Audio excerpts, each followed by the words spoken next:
Welcome to The Explainer. Today we're jumping right into a topic that's a huge deal for the NEET exams, the stress-strain curve. We're going to tell the entire life story of a material. Okay, so let's really get into this. Imagine we take a metal wire and just start pulling on it. We're going to follow its entire journey, from the first gentle tug all the way to the final dramatic snap. And we'll track it all on one simple, but really powerful, graph. Now every story needs its main characters. On our y-axis, we've got stress. Think of this as the internal force fighting back inside the material. For your calculations, just remember this. It's the force you apply divided by the area. Then on the x-axis, we have strain. This is just a measure of how much the material deforms or stretches. It's the change in length divided by the original length. These two are the stars of our show. All right, let's start at the very beginning of our material's journey, the elastic zone. If you look at the graph, this is that first perfectly straight line where all the action begins. In this region, our material is behaving perfectly. It's following a famous rule called Hooke's law. It's basically like a new perfect spring. You stretch it, you let go, and boom, it snaps right back to its original shape. No harm done. And you know, what's really cool here is just how simple the relationship is. Stress is directly proportional to strain. That's it. You double the stress, you get double the strain.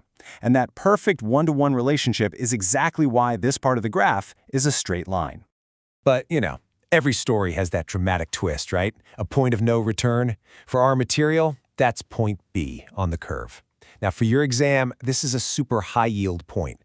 You'll hear it called the yield point or the elastic limit. Most of the time, you can treat them as the same thing. So here's the absolute key takeaway. Once we pull hard enough to push past this point, the material is changed forever. It's a one-way street. Even if we let go of the force, it is not going back to its original shape. The damage is done and the change is permanent.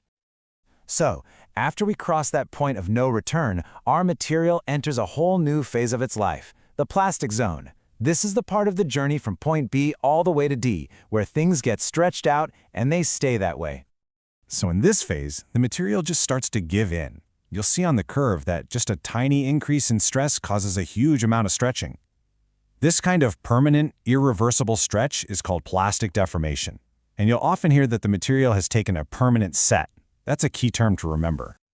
And now we're at the climax of our story. This is the grand finale. We're about to see the material's ultimate strength and then its final dramatic break. Point D on the curve. This is the peak. This is the absolute maximum amount of stress the material can possibly take before it starts to fail. We call this its ultimate tensile strength, or UTS. It's the material's last big show of force. And finally, we arrive at point E. The journey is over. The material just can't take it anymore. It fractures. It breaks apart. The story's done. Okay, so that's a nice story, but how does this get you points on your exam? Well, the shape of this curve is a total dead giveaway that helps you tell the difference between two very important types of materials, ductile and brittle. And this graph shows the difference perfectly. This is a classic question pattern.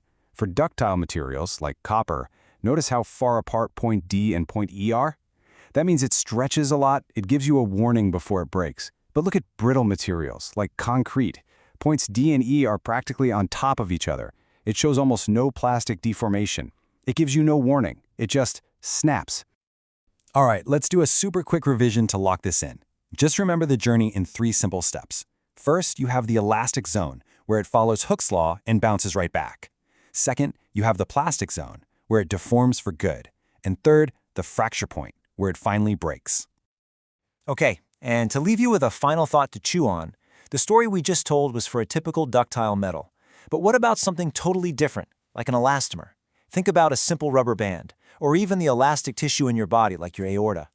How do you think this graph would look for a material like that, which is super elastic but doesn't really follow Hooke's law? That's something to think about.